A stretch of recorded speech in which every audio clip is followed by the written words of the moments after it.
Hi, and welcome back to my second day in the South Island. I was a little bit weary this morning, and I found the maze of cycle pathways leaving Nelson a bit challenging, at least from a navigation perspective. There's about 30 kilometres of cycle pathways out to Wakefield, with half on gravel and the other half on sealed, plus a couple of kilometres of roads. I had steady headwinds on most of the main roads, which really didn't help with my sense of weariness.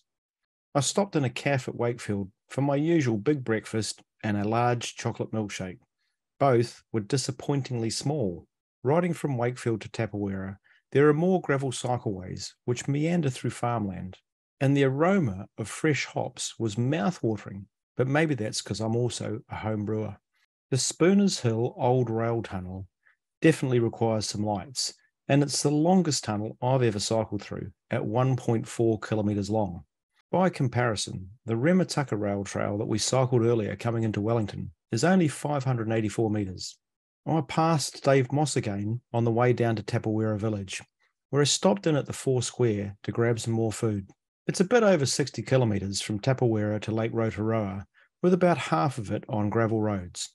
I'd intended to stay at the Gowan Bank Backpackers at Rotoroa, but after talking to Dave, I decided to push on to Murchison. I stopped in at the Backpackers because I already had a booking there, and thankfully the lady who runs the place was very kind and let me cancel without any fee. At the lake, the sandflies were expectedly bad, so I took my photos, filtered some water, and got away as soon as possible. There's a steep 13% gradient up to Braeburn Saddle, which was tough going on gravel, but I made it to the top. Then it's all downhill into Murchison, where I checked into the Crazy Cow Backpackers. Shortly after checking in, I noticed a large crowd of elderly folk arrive for dinner. I noticed none of them were wearing masks, and my paranoia for catching COVID just skyrocketed.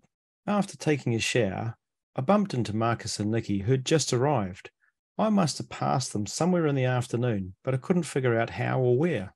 It was great to see them both, as I'd ridden down 90 Mile Beach with them on day one, and they'd been ahead of me ever since.